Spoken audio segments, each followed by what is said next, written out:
mucha alegría que estemos tomándonos unos mates en este bar del museo. Un bar peronista, un bar...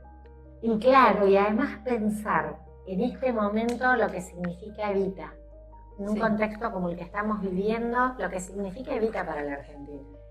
Bueno, estamos viviendo, Estela, vos lo sabés, un problema a través de los medios de comunicación, de lavado de nuestra historia, a la cual nosotros es una resistencia por nuestra cultura popular, nuestros ideales, tratar de que no se lave la figura, sobre todo de Eva Perón. ¿Y por qué que no se lave la figura de Eva Perón? A veces nos preguntamos. Porque siempre cuando pasan cosas en el país, nos referimos y nos referenciamos a aquellos pequeños, que fueron pocos años de la historia, que fue la figura de Eva Perón, en cuanto a su empatía, en cuanto a su solidaridad, en cuanto a su fuerza, en cuanto a su armado político.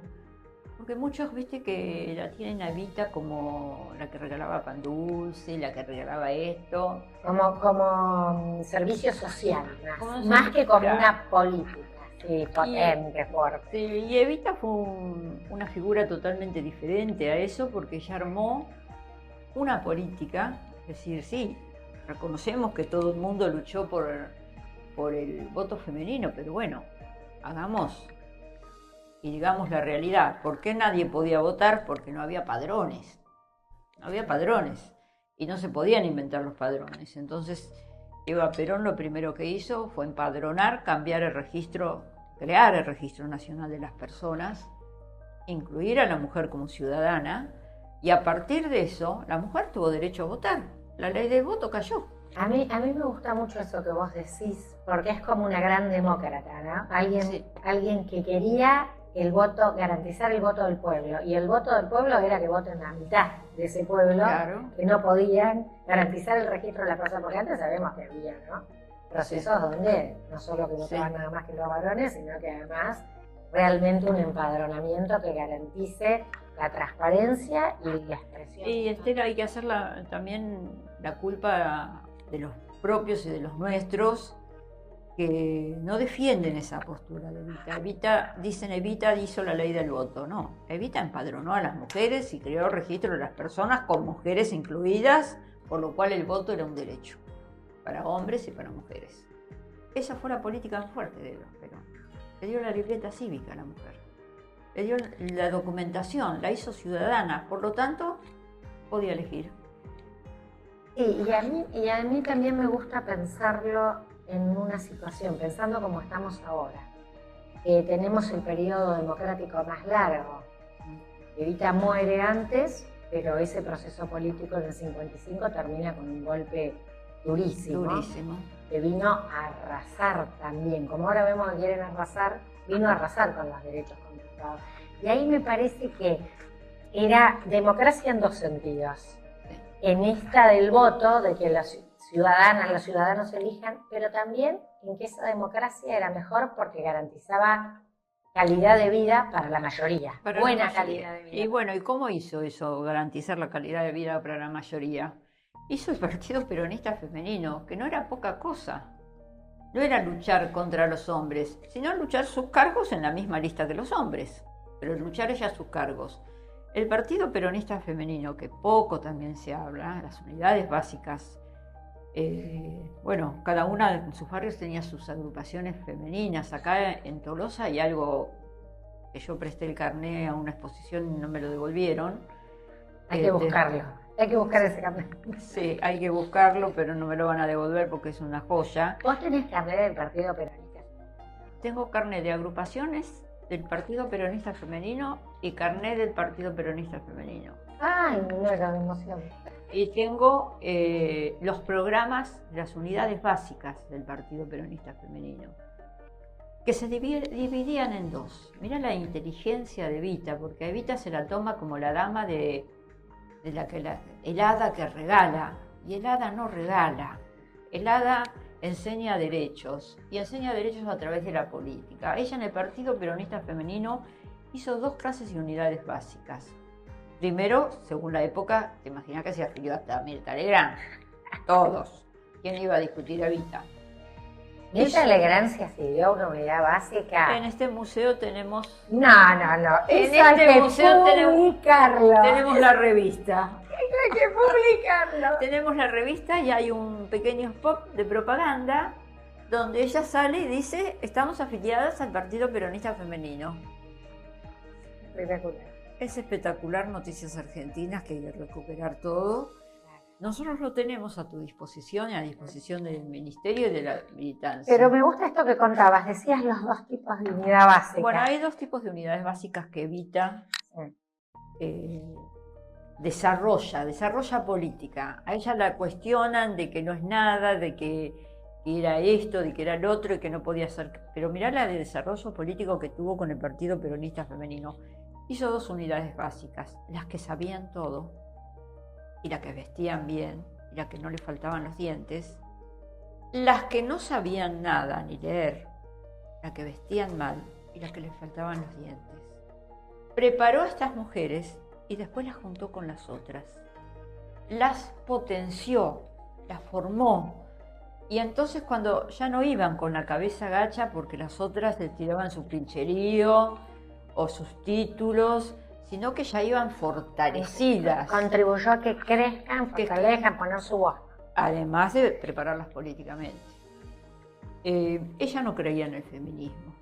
Ella creía que tenemos que luchar todos juntos, por nuestros lugares. Los hombres no tienen que poner nuestros lugares, nosotros tenemos que poner nuestros lugares. Pero para eso tenemos que tener el Partido Peronista Femenino y después juntamos. Vos sabés que yo ahí le doy siempre una vueltita, porque digo, la entiendo, las feministas además eran en general antiperonistas en ese momento. Sí. Pero yo creo que ella inaugura un feminismo popular. Un feminismo popular. Ella inaugura un feminismo popular. No para combatir, no para combatir. No podemos pensar, por eso esa frase que la vi, que está acá en el museo, está muy buena, porque es esa que dice: nosotras no queremos un mundo de mujeres sin justicia social.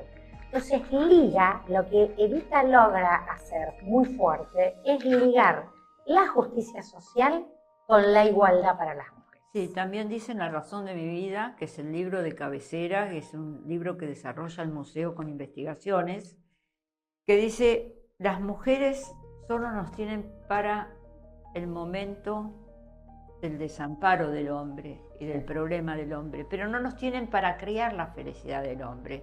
Y eso tiene un contexto político que se enmarca con la postura del Partido Peronista Femenino. Para crear la felicidad del hombre tenés que estar en la legislatura, y para eso tenés que ser elegida. Ese libro, que fue escrito como una novela, como una cosa, es un libro que tiene mucho de filosofía y que es recomendable para el adoctrinamiento en el siglo XXI. Sí.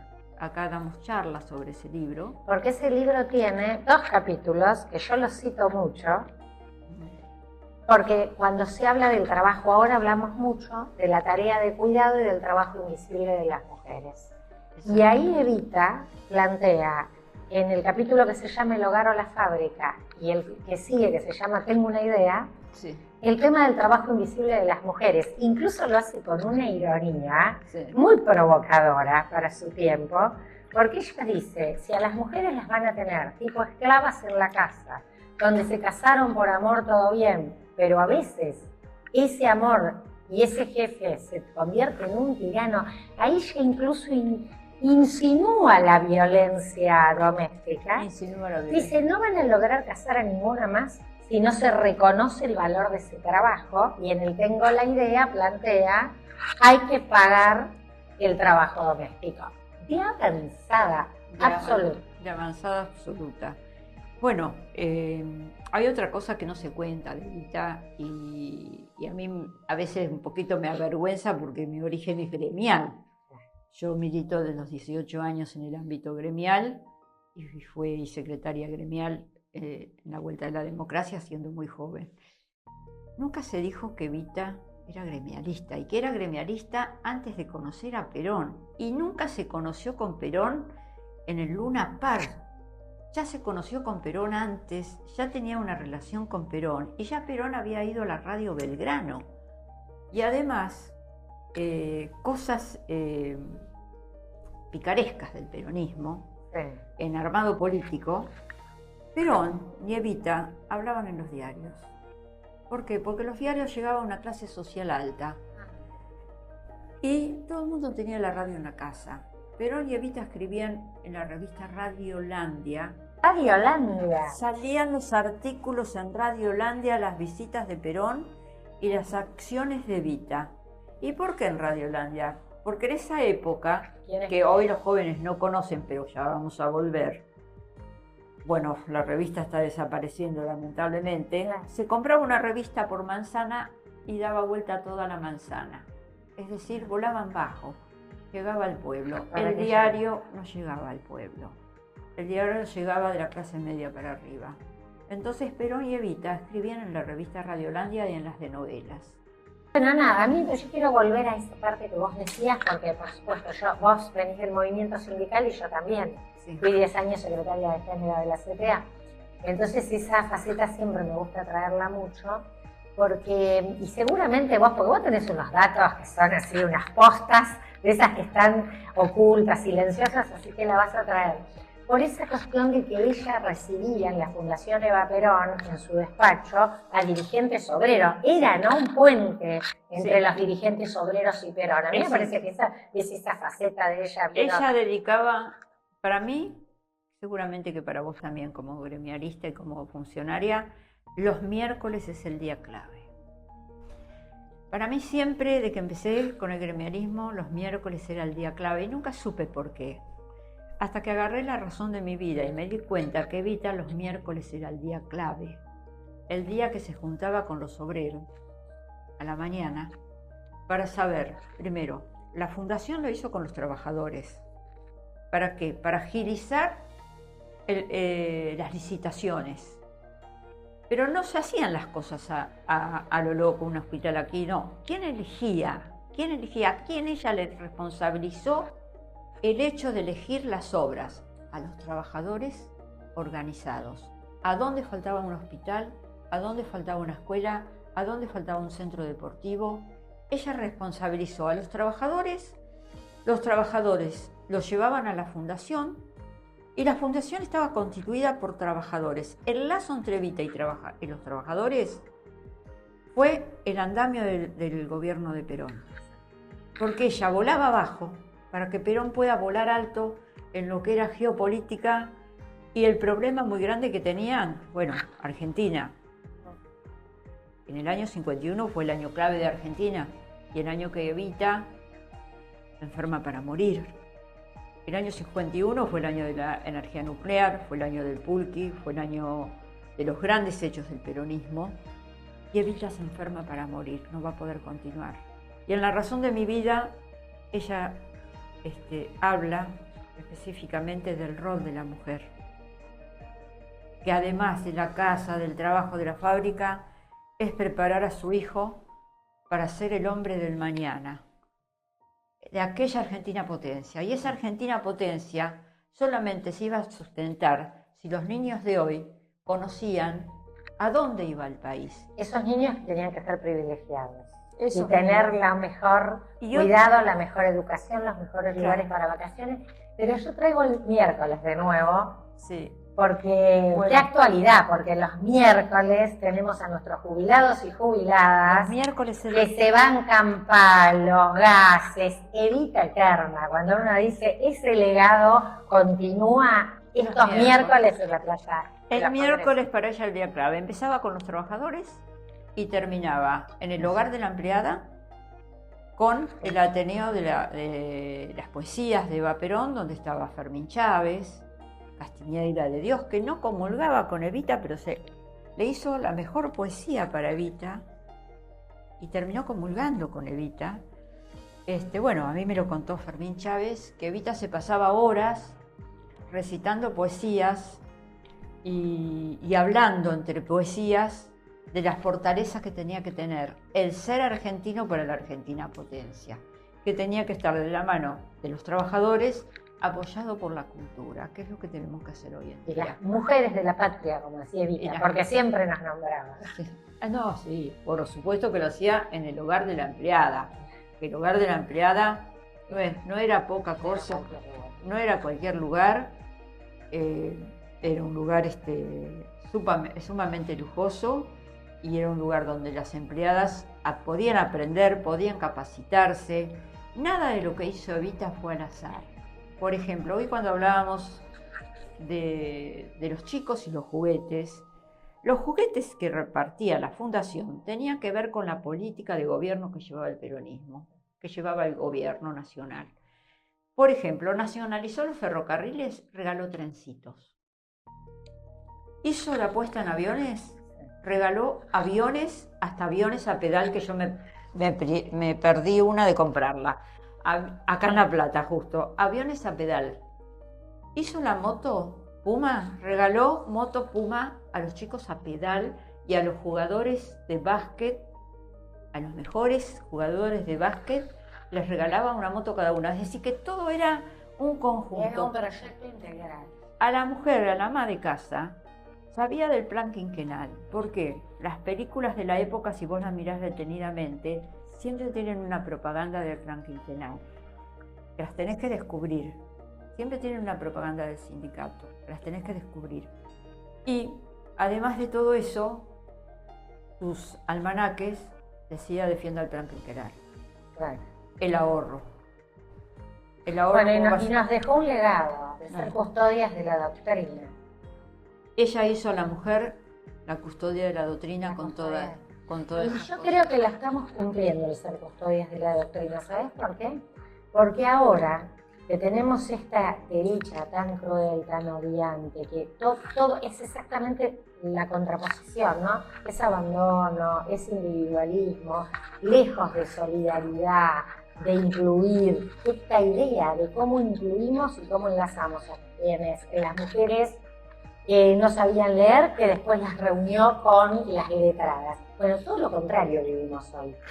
Yo creo en ese sentido que la custodia de la doctrina está vigente, porque vos fijate que en la Argentina la mayoría de las mujeres no apoyamos a la derecha. No solo que votamos muchísimo menos a Milei, sino que cuando preguntan cualquiera de los temas, el rol del Estado, los temas de la pobreza, las mujeres 80%, 90% estamos en contra de lo que Milei dice. O sea que esta vigencia también es en relación... consecuencia de eso que formó... A la conciencia política, porque de fondo es conciencia política y de patria. Y de patria. Evita acá con el movimiento obrero, porque fíjate ahora, ¿no? La reforma laboral que acaban de hacer, 12 horas, trabajo, sí. Bueno, banco de horas, vacaciones cortadas, interrumpidas, un trabajo con cero derechos, y para abajo, ¿no? Poner incluso como una confrontación de que trabajadores que tienen derechos son privilegiados, cuando es al revés en este momento, ¿no? Es muy doloroso. Si Evita viviera, sufriría mucho este momento por esa reforma. No hubiera pasado. No hubiera pasado. Porque me gusta eso. La preparación constante desde la escuela de los chicos, de defender los derechos. Todas las aulas tenían una lámina con los derechos laborales. Entonces eso hacía que el chico sepa que tenía derecho el padre a las vacaciones. Lo enseñaban desde la escuela los derechos laborales. Desde la escuela los derechos laborales. Estaba todo tan bien, pero tan bien complementado. Y la cultura tomó un papel muy importante. Por eso nosotros hoy, decís lo que nos pasa, lo que nos pasó, primero tenemos que hermanarnos. Dejar las diferencias internas tienen que dejar de ser diferencias, porque acá se juega la patria. Y segundo, apoyarse mucho en la cultura, porque la cultura expresa en el niño, expresa en la gente mayor. La cultura expresa y también la cultura une. Nosotros desde el museo y de esta casa trabajamos mucho con la cultura. Y Eva Perón trabajó mucho con la cultura, muchísimo, a través del cine, a través de las poesías. Ella trabajó mucho con todos los sectores de cultura, y lo que era la justicia social ella hace un congreso en Brasil, que fue el último que hace, que es muy interesante, yo todavía no lo encontré, donde el eslogan más importante de Evita dice: va a llegar el momento que las mujeres no nos vamos a sentar para defender la justicia social, porque la justicia social debe ser un hecho. Claro. Debe ser la consecuencia de nuestra acción política. Claro. Y ahí ella define el rol de la mujer en el Estado, que la mujer tiene que participar políticamente. Hoy, viste que la gente le tiene miedo a la palabra política, Estela. Porque además ellos han ligado la política a la corrupción. Ellos han hecho una operación que deslegitima la política, la lucha sindical, los derechos, te pone todo eso en cuestión. Entonces me parece que ahora que estamos también con un nuevo aniversario de Evita, que esta casa de los trabajadores y las trabajadoras la tiene a ella tan presente, para mí ese legado tiene una actualidad que marca la hoja de ruta de la reconstrucción del proyecto político que vuelva a ser gobierno acá. No hay que inventar mucho. Para mí hay que volver a las fuentes. Hay que volver a las fuentes. Mirá, y ahí está el recorrido de lo que tenemos que hacer. Algo que vos no sabés de esta casa. Esta casa la compró Eva Perón para la CGT. Y no la entregó Eva Perón, porque después del Cabildo Abierto hubo ahí un quiebre con la muerte de Evita entre Mercante, Espejo, y no la entregó, se entregó el 10 de septiembre de 1955, comprada por mandato de Eva Perón por un decreto que estaba frenado. Y el 16 de septiembre fue intervenida por la Libertadora. Bueno, así que esta casa tiene el espíritu de Evita. Se inauguró con un busto de Leoni Tomasi acá en la puerta. Ahí está escrito en la pared abajo: esta casa tiene que ser para la cultura del trabajo y por la formación del hombre nuevo, como llamaba ella. El hombre nuevo que era para Evita, patriota. El patriota. Necesitamos muchas patriotas y muchos patriotas. Mónica, me encantó charlar con vos. Gracias. Un día entero necesitamos. Un día entero.